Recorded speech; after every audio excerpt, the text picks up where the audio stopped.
Hello, this is Zahir Alam. Welcome you all on Frankly Speaking. My guest today is Ms. Charlotta Schleiter, Ambassador of Sweden to Bangladesh. She presented her credentials on 5th October 2017. Prior coming to Dhaka, she was assigned in Thailand, India, United Nations, and for a brief period she worked in Mexico and Canada in different capacities. She studied law in University of Toronto and University of Uppsala in Sweden, and she also studied French language and literature at Stockholm University. We welcome Charlotta Schleiter on Frankly Speaking. Thank welcome, you. Ambassador. Thank you so much. And Shubha Novoborsho. Shubha Novoborsho. We just celebrated on 14th April Bangla New Year, 1425. And the following day, 15th April, was your birthday. So happy birthday to you. Thank you.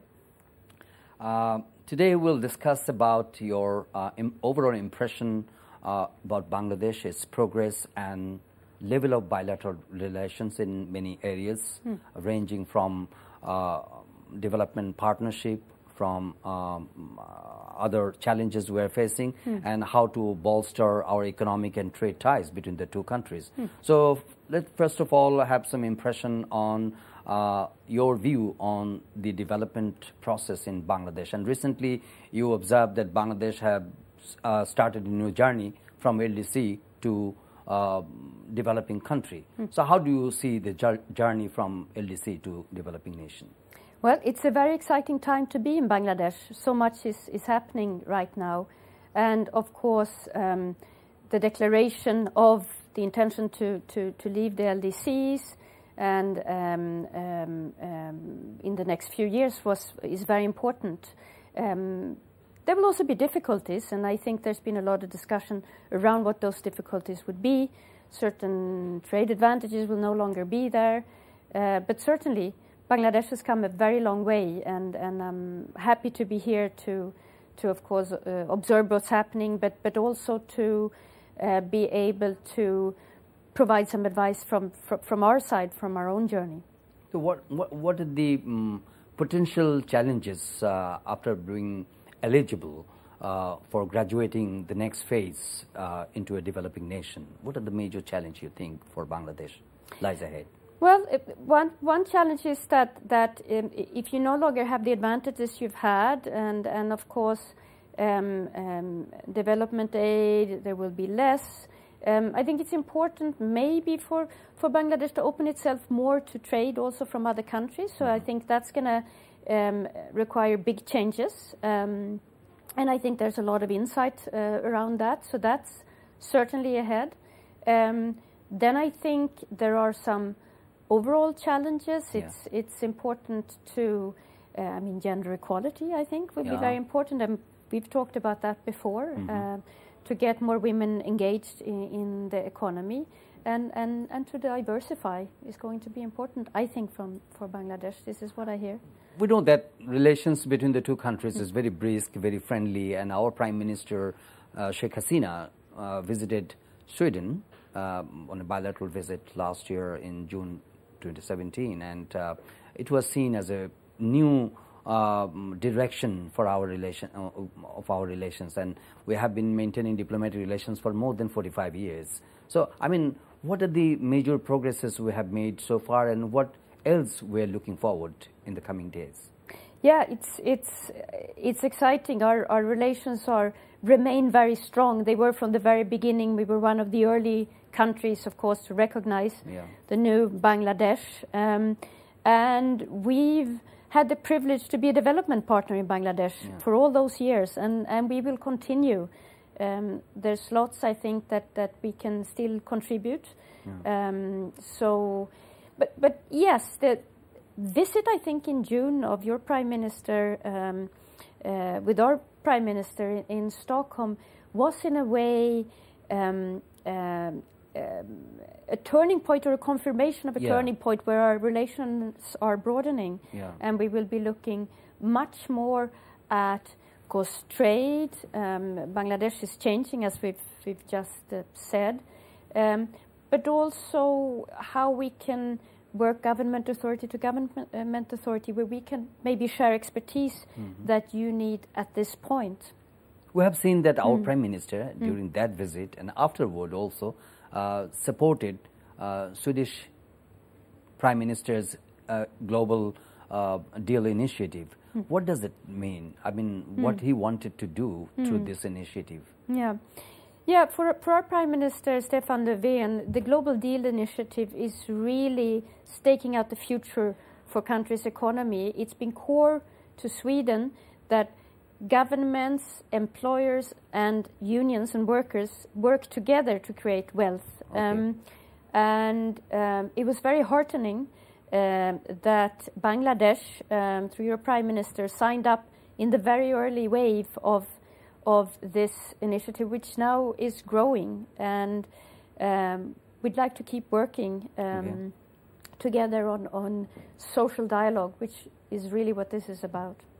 There was a Workers' Resources Center in Bangladesh also have been launched very recently in collaboration with ILO, your embassy and Danish embassy, especially to support the workers in garment sector. But overall, the Workers' Resource Center, what it is looking at or what is aiming at to achieve? Well, it's about skills and development skills, and not least for women in the textile sector. Yeah. So that's been very important, and also about learning about social dialogue. How can unions work so that everybody's working together, and it's contributing to the wealth of the companies and of the economy as a whole. So social dialogue, it incorporates all the stakeholders into that dialogue. Is that the spirit? Yes. So, is there any role for government to support this initiative? Sure there can be. I mean, the government also sets the policies for I mean, it's important to have legislation in place which allows unions to work. And I mean, I think the ILO, which is the UN organization which works in these areas, is actually tripartite, right? It's government, employers and workers. Okay. Recently, what are the major areas you have been working with Bangladesh government? Especially I heard that you are supporting Bangladesh for developing a statistical capacity. So is that anything important is happening around statistics support? Yeah, well, statistics would be very important for fulfilling the Sustainable Development Goals. And so our statistics authority has been looking at how we can help your statistics authority by just sharing knowledge, really. Okay. So is it providing training and developing skills? Can be training and developing skills and you know, whatever seemed to be in demand. So that's been an interesting discussion, and we'd like to see that continue if the interest all about is there. Capacity building. It's all about capacity building. I heard there is there would be a tax conference or tax initiative is going to be held in Sweden. That's correct. At the end of May, it will be an international tax conference on how taxation can support good governance, a society that functions. And so countries from all over the world have been invited to this conference. Ambassador Charlotta, who, as you mentioned about the good governance, will be little bit curious about your thoughts and impression on the state of good governance. Guest is Ambassador Charlotta Schleiter. Ambassador, let's talk about something on the Rohingya crisis in Bangladesh.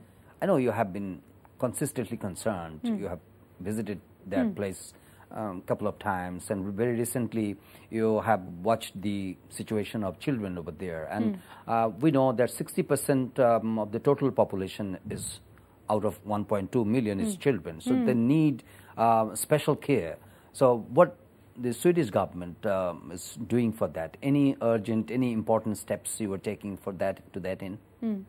Well, that's right. I visited the camps last week together with, we have an ambassador for children in armed conflict, Gufran Al-Nadaf. Yeah. So she was here. And her intention was just to interact with children, to get a sense of how they're experiencing, of course, what they've been through, but how they see the future going from here. Sweden's a big supporter of UNICEF and also Save the Children and other NGOs active in the area of children.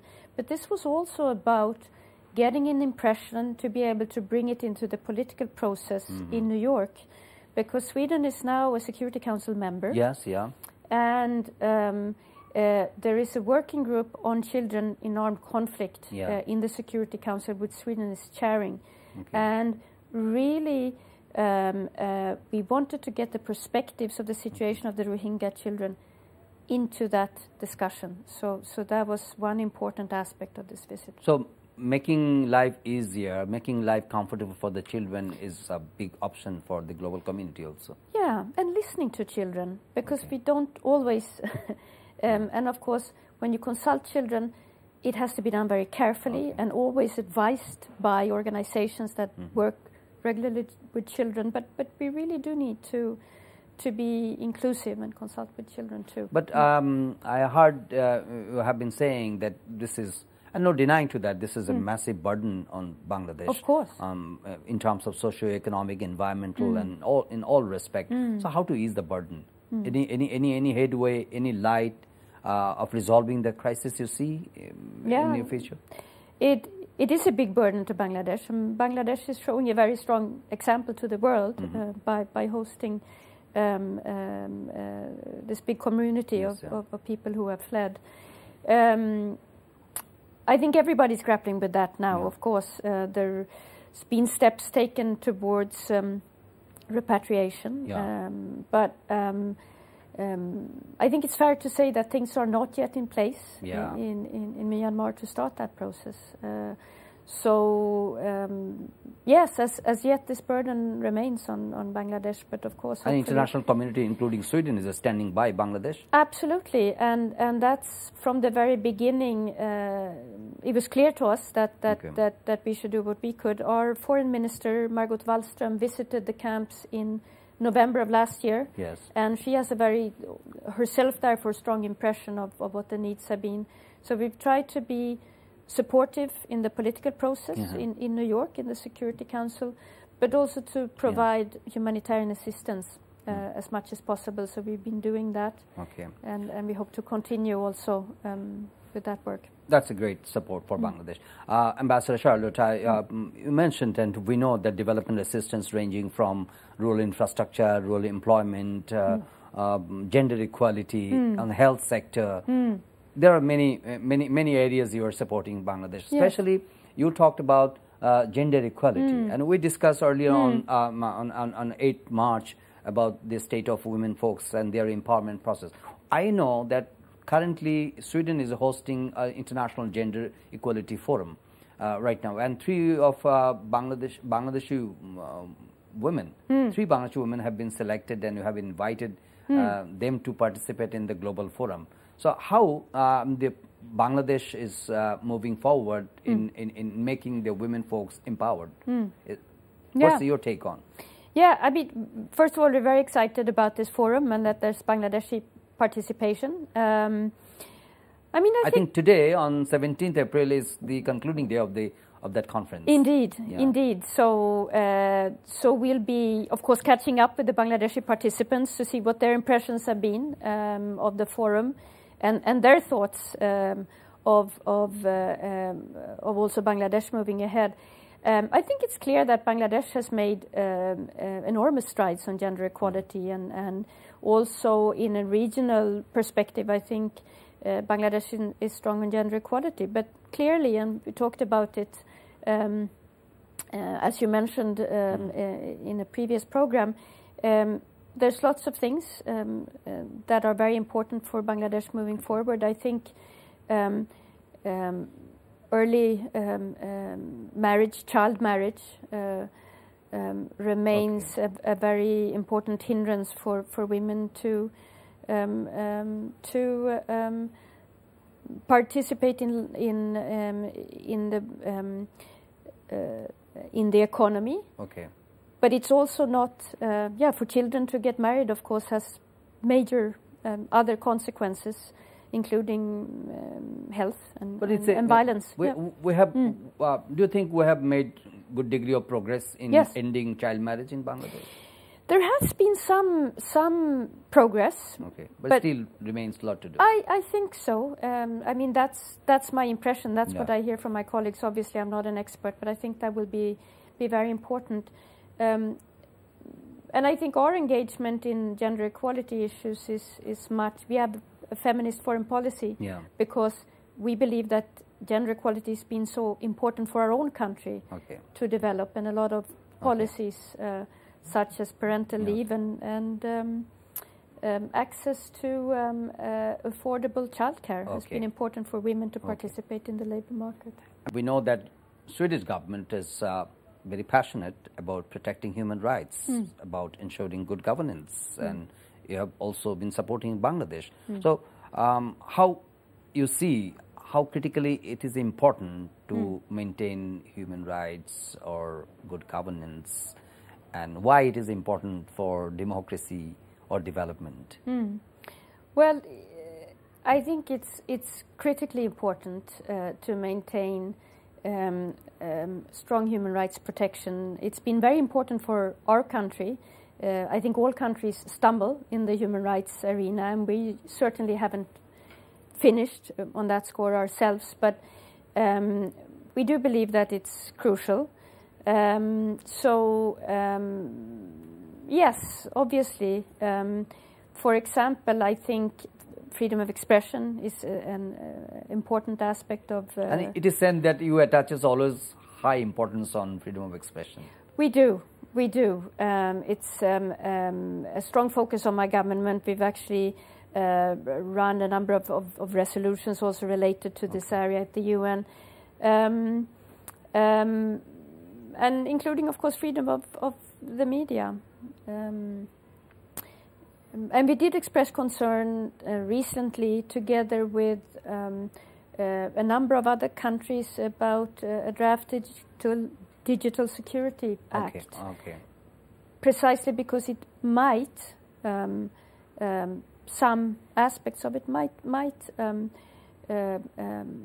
possibly harm freedom of expression in Bangladesh. Sweden is an active member of the European Union also. That is correct.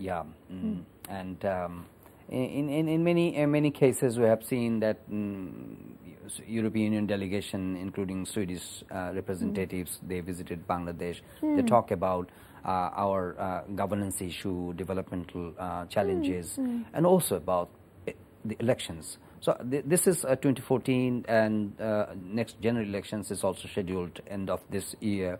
Any observation about the next elections? Well, clearly Sweden and the other European Union countries, I think what we all wish strongly for Bangladesh is for these elections to be free, fair, inclusive and transparent. Okay, so and definitely the European Union will send observatory team to observe that election. Is that the plan you are having? Well, right actually, now? we don't know that yet. It is but not but yet. it's I think it's being discussed as we speak. So yeah. I wouldn't be the one to give you the latest on that, but I know it's under discussion. Okay. Last year, when our Prime Minister was visiting, during that time, trade and commerce issues have been discussed with due importance and significance. Recently, we have seen there's some new organizations, business organizations have been launched. And our factory was inaugurated at the outskirts of Dhaka. Yes. So, possibly in Narayanganj, right? So I've been business community both in Bangladesh and Sweden. How do you find the pulse and the essence and the interest of both the community to engage with each other and to promote new businesses in Bangladesh?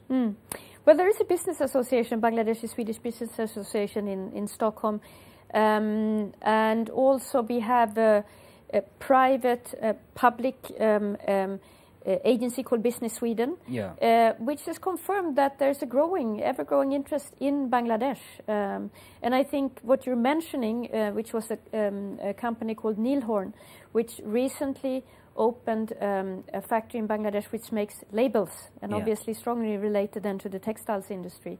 So I think we'll see more of that. I think new partnership also underway on the jute sector. Yes. The jute products, developing jute products. And, Yes, that's right. There's a company called Göteborg, which is, and appropriately in Gothenburg, which has been coming and going to Bangladesh for the last 5 years. And now I think they're moving towards the next level of their partnership with companies here in Bangladesh. So I think we see a lot of interest from Swedish companies. So definitely we can say that trade relations between the two countries is commendable. Yes. And your embassy is extending support to boost commercial trade relations. Absolutely. And we would like to see even more of it. And I think we will also, as Bangladesh gradually, as has been set out also, improves the ease of doing business in Bangladesh for foreign companies.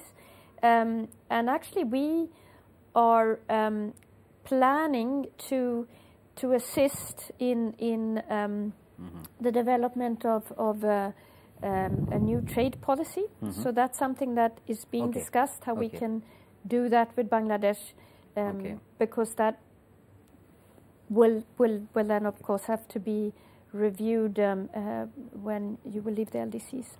Very last question is that we have just celebrated Bangla New Year's, Novoborsho, and I often see you wearing sari, the traditional dress of Bangladesh. And actually, what impressed you most in Bangladesh during your 6 months plus stay? Oh, you know, it's the people. I find people really open, willing to talk to you, willing to talk about their country. I think that's fantastic. And the New Year's was fun. Yes, I wore a sari yesterday. We had a big celebration. The Bangladeshi staff of our embassy made us New Year's food for the diplomats from Sweden, and we just had a wonderful time. Already looking forward to the next year. Thank you so much. Thank you so much, Ambassador Charlotte Schleiter, for joining me on Frankly Speaking. Thank you. Yeah, it's an honor. Thank you very much, dear viewers. That was our conversation with Ambassador Charlotte Schleiter, Ambassador of Sweden, and she expressed to bolster, to broaden our bilateral relations and work engaged Sweden with Bangladesh to explore new areas of cooperation, and the relations between the two countries, the people-to-people contact will be extended further in the days to come. And with that hope, we conclude our conversation here, and we invite you to watch our next episode. Until then, to take care and goodbye.